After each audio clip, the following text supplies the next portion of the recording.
মন যদি ভালো লাগে নিয়ে যাব, একেবারে খালি হাতে ফিরে যাওয়ার চাইতে তো ভালো।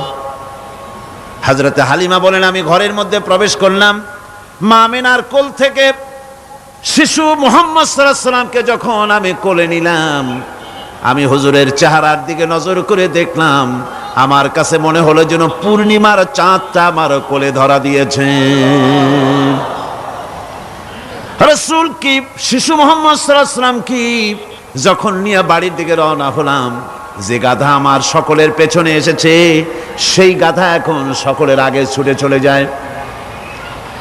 এরপরে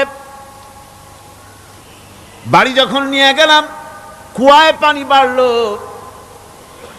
গাছে ফসল বাড়লো, খেজুর গাছে খেজুর বাড়তে লাগলো, জমিনে ফলন বেড়ে গেল।